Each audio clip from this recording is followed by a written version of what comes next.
అక్రమ అరెస్టులు, దళిత లీడర్లపై అక్రమ అరెస్టులు, దళితులపై అక్రమ అరెస్టులు, దళితులపై అక్రమ అరెస్టులు, అక్రమ కేసులు వెంటనే, అక్రమ కేసులు వెంటనే, అక్రమ కేసులు వెంటనే, అక్రమ కేసులు వెంటనే. అనంతపురం పట్టణం నడిబొడ్డున డాక్టర్ బాబాసాహెబ్ అంబేద్కర్ గారి విగ్రహం దగ్గర జేఎం భీమ్ భారత పార్టీ ఆధ్వర్యంలో నిరసన కార్యక్రమానికి ప్రజా సంఘాల తరఫున మేము మద్దతు తెలుపుతూ ఆర్టికల్ 21 ప్రకారం ప్రజాస్వామ్యంలో రాజ్యాంగబద్ధంగా ప్రశ్నించే హక్కు, మాట్లాడే హక్కు ప్రతి ఒక్కరికి ఉంది. ఆ హక్కుల్లో భాగంగా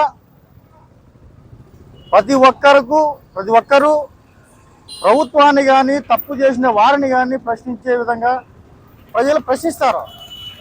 అటువంటి అంశంలో భాగంగా మన ఏలూరులో జరిగిన మీటింగ్లో రావణ్ అనే వ్యక్తి ప్రభుత్వం ప్రజలకు అన్యాయం చేస్తోంది, దళిత క్రైస్తవులపైన డిప్యూటీ స్పీకర్ రఘురామకృష్ణరాజు గారు అనుచిత వ్యాఖ్యలు చేస్తున్నారని చెప్పి మాట్లాడిన సందర్భాన్ని బట్టి ఆయనపై తప్పుడు కేసులు పెట్టి నిన్న గుటాగొట్టిన హైదరాబాద్ వెళ్ళి అతను తీసుకొచ్చి పిఠాపురానికి నైట్ 9 అయినా కూడా ఆయన జాడ తెలియకోకుండా చేయని సందర్భం ఈ కూట ప్రభుత్వాన్ని.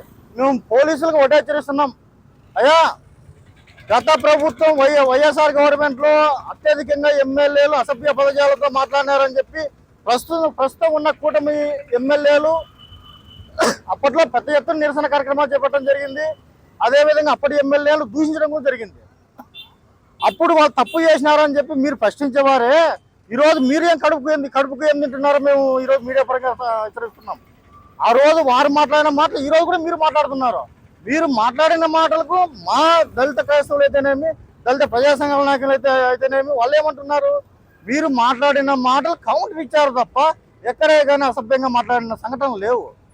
కేవలము హెచ్చరిస్తున్నారు. వీళ్ళు ఇక్కడితోనే ఆఫ్ చేయాలని చెప్పి కూటమి ప్రభుత్వం దళిత క్రైస్తవులను అయితేనేమి, దళితులను అయితేనేమి అరెస్టులతో అణిచివేయాలని చూస్తే మాత్రం మేము వెనకాడబోమని హెచ్చరిస్తూ, అదేవిధంగా స్థానిక ఎలక్షన్లలో కూటమి ప్రభుత్వానికి పుట్టగతులు లేకుండా చేస్తామని చెప్పి ఈరోజు అనంతపురం ప్రజా సంఘాల తరఫున హెచ్చరిస్తూ,